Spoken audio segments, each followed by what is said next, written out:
Góðan daginn. Það sem að mér langar til þess að skoða núna, það er heildun í tvinntöluplaninu. Og nú ætla ég að vara ykkur við að manni getur fundist þetta að vera svona skrítin nálgun að það sé til hvers erum við að heilda eitthvað í tvinntöluplaninu. Og það kemur í ljós að þetta er mjög hagkvæmt til að leysa ýmis vandasöm mál og ýmis tegur sem eru annars illleysanleg. Og við skulum aðeins skoða hvernig er hagkvæmt að skilgreina svona tegur í tvinntöluplaninu. Ef við erum bara að hugsa okkur nú bara venjulegt, það sem að x, þetta skulum bara hennan hefðbundna x ás. Og við höfum eitthvað fall hér sem er f af x, sjáu þið, og hér höfum við einhvern bita delta x og eitthvað svona og svo heildum við þetta svona f af x delta x frá a til b. Hér er b. Nú, okkur finnst þetta nú bara svona frekar einfalt. En ef við förum að skoða þetta og við förum bara þessa leið hér frá a til b eftir s-ásnum og fáum eitthvað heildi. Þetta er vel þekkt. En nú skulum við aðeins hugsa okkur að við séum í argandplaninu eða tvinntöluplaninu. Það er svolítið öðruvísi. Við erum hér með þetta plan. Hér er raunturásinn og hátíðrétta hann kemur þverásinn.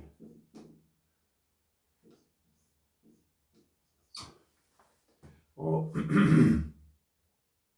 hér er ekkert hér höfum við bara þessa breytan sem við erum að glíma við.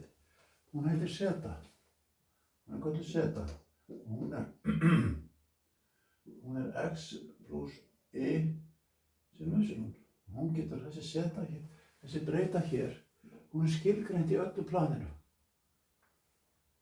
Það er það áhugavert, við getum ekki, sagt sem svo við ætlum að heilda hérna eitthvað á einfaldan hátt, getum við ekki sagt, við ætlum að taka hér einhverja línu, svona, frá a til b, hérna, og heilda þetta frá a til b, af því að það skiptir máli hvaða leið við förum, hvort við förum hér eða hvort við förum hér.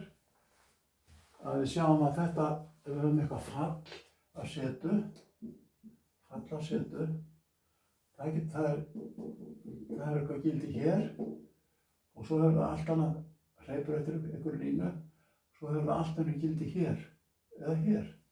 Þannig að þetta er bara það er gott að skilgreina svona fall sem að er línufall eða eftir línu og en við erum að passa okkur á því að það skiptir máli hvaða leið við förum milli a og b. Og við skulum halda áfram. Skoða. Það skiptir miklu máli átt að sjá því að við höfum annars vegar með setu og við skulum bara stilla þessu svona upp.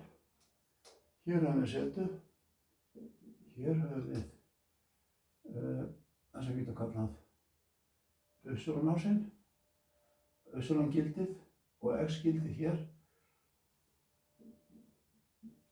og zeta er sama sem x pluss y sem y. Þetta er vel þekkt. Nú,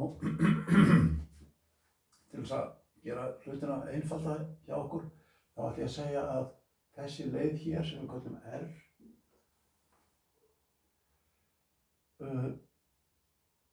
þetta sé bara 1 og 1.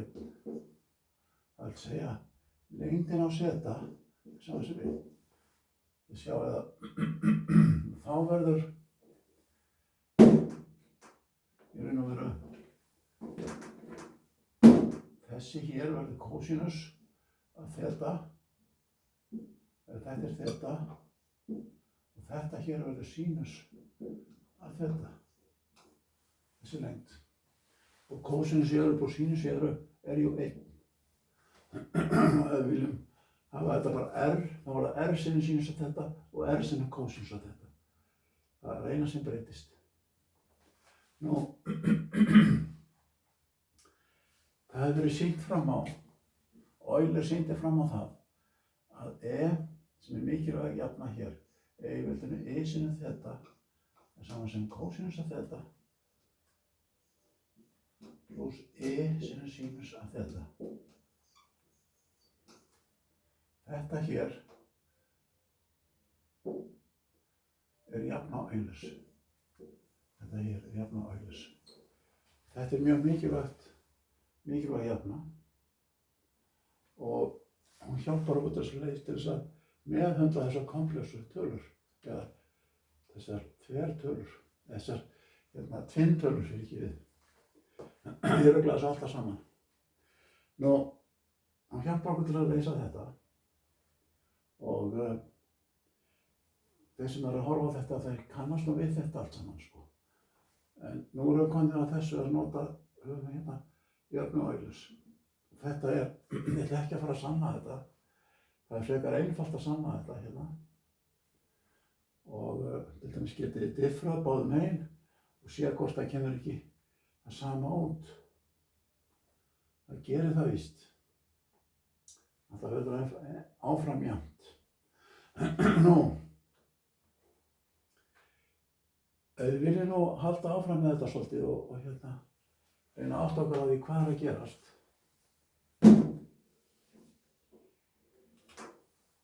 Og við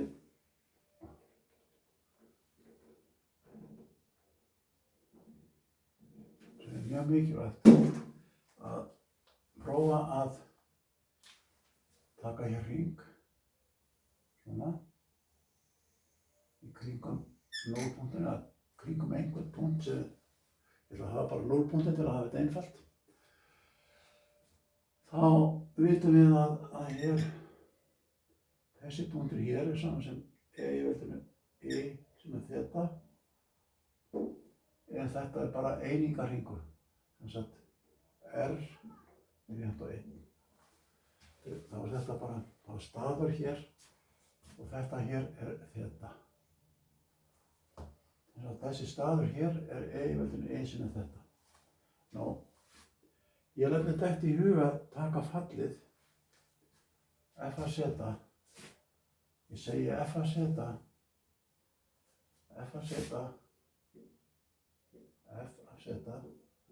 er saman sem 1 á móti zeta. Þetta þarna horfi ég á skemmtilegt fall. Við sjáum að þetta fall af zeta, það er skilgreint allstaðar í þessu plani nema í þessum punkti hér, 0,0. Þar stefnir þetta fall á óendanlegt.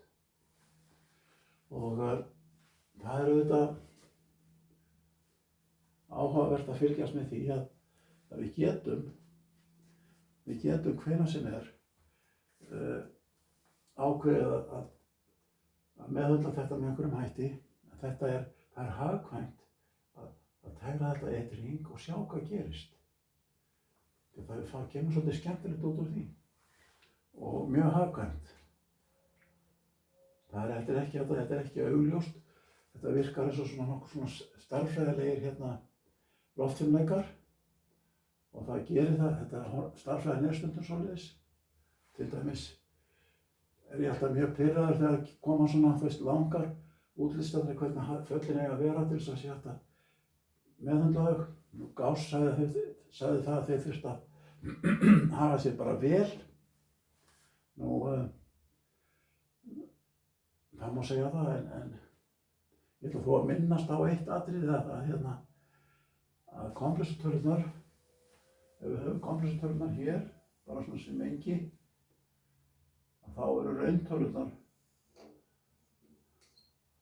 hér er ekki skrifað svona komplexutölur, þá eru rauntölurnar hlutmengi í komplexatölum. Og það er að segja, komplexatölunar innihalda allar rauntölur. Svo það sé ná á hreinu. Nú, þetta var algjör útúrdúr og kannski óþarfur. Allt í lagi. Nú segi ég eins og svo, ég veit að þetta er þetta er líka sama sem seta, ekki satt. Og ég ætla að tegra hér fallið f af seta þennan hring. Þá hef ég hérna, ég hef með tegri hér, svona. Við skulum vera alveg hérna í mynd. Erum við ekki fín hér? Jú, jú. Ég tek f af seta. Ég ætla að tegra það d seta. Ég ætla að tegra það í svona þennan hring. Nú, ég er gjarnan að stika þetta fall, stika þessa breytu þarna setu og nú, þetta er auðvitað sama sem þetta tegur hér 1 á móti seta sinnum d seta, ekki satt. Þetta er fallið f af seta. Og þá sting ég bara inn, þá ætla ég að athuga fyrst. Ég setaði þetta hér, hvað er þetta d seta? D seta, d þeta, hérna. Þetta er sama sem sinnum velþinu sinnum þeta. Og þá veit ég hvað d seta er. Ég breyti bara hérna. Og þá get ég skrifað þetta hér líka. Þá hef ég integrali hér. Þetta fer frá 0 og upp í 2π. Ég ætla að fara allan hringinn hér. Ég ætla að fara þennan hring. Og takið eftir að við erum með svona. Við erum með hægri handaregluna. Það sem þetta gengur svona. Það sem ég jákvætt svona og hægri og þumalputtinstend eru upp. Þetta er nú bara gert til þess að hafa einhvers konar formerki á þessu. Ef það er í hina áttina þá er það mínus. Nú, við getum stungið þessu inn hérna. Hvernig gerum við það? Jú, 1 á móti seta, það er bara 1 á móti í velþinu sinnum þeta. Þetta er 1 á móti í velþinu sinnum þeta. Svona. D seta, d seta er þá sinnum velþinu þeta, velþinu sinnum þeta sinnum d þeta. Þetta er bara sinnum velþinu sinnum þeta sinnum d þeta. Nú, ekki var þetta nú flókið. Velþinu sinnum þeta styttist bara út. Svona. Og hvað stendur hérna eftir? Við fáum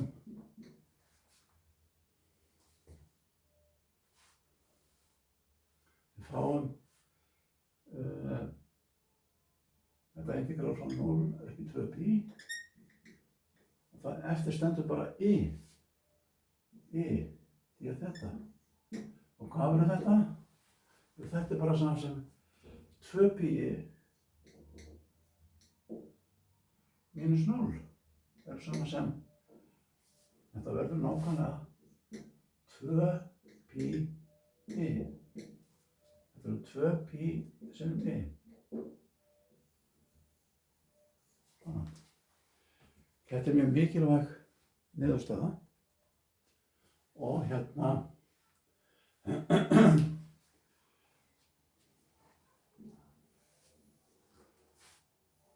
sem sagt ef við erum að tegra eða heilda í kringum svona punktar sem þetta stefnir óendanlegt, fallið stefnir óendanlegt, þá, og þetta er þessi skilyrði að þetta er bara 1 á móti seta, fallið er 1 á móti seta, þá er þetta bara 2π sinnum Nú við sjáum að fallið hefði verið kannski 3 á móti setu. Þá hefði þetta verið, hvað, 6 píi, ekki? Þá hefði verið 3 hérna, þá er þetta heilda 3. 2 píi sinnum 3 og svo framvegis. Þetta er mjög mikilvæg niðurstaða og kemur fyrir í lausn alls konar heildunar vandamála í rafmagnsfræði, í eðlisfræði, í byggingarfræði og í straumfræði sérstaklega. Og þetta er líka þegar sem er að ræða til dæmis eins og jafna Euler og öll þessi fyrirbæri sem við erum með. Líka í varðandi jarðskjálftaverkfræði. Því miður þá hefur þessi kennsla í þessum hlutum verið svolítið í skötulíki og ég var að skoða hérna í Háskóla Íslands texta sem þeir voru með og það er alveg útilokað að ég hefði getað skilið nokkuð skapaðan hlut í því, ekki nema bara pína mig alveg svakalega. Og hérna, ég hef lært þetta meira og minna með hjálp bandarískra háskóla og fleiri góðra og hérna og manna sem hafa verið að kenna við háskóla í Bandaríkjunum. Þeir eru mjög góðir að leggja svona fram og hérna alls konar kúrsar sem hægt er að fara í. Og ég mæli með því. Ég mæli með því að skoða þetta og ég mun halda áfram og taka skref númer 2 í þessu öllu saman. En það sem má kannski benda á að ef seta hefur, sem segja ef seta er sama sem seta í enda, ef n er sama sem ekki sama sem mínus 1, þá er það setta tegur hér, þá er það jafnt á 0 í öllum tilvikum. Ef þetta er mínus 3 eða eitthvað svoleiðis, þá er það 0 og ef það er pluss 2 þá er það 0 og svo framvegis. Þannig að þetta er mjög mikilvægt hérna og hjálpar okkur til þess að leysa tegur sem að ég kannski geri síðar. Og hérna hafa komið að mjög margir snillingar að hjálpa okkur í þessu. Svo þakka ég fyrir í bili, vonum að þetta hefði komið að gagni.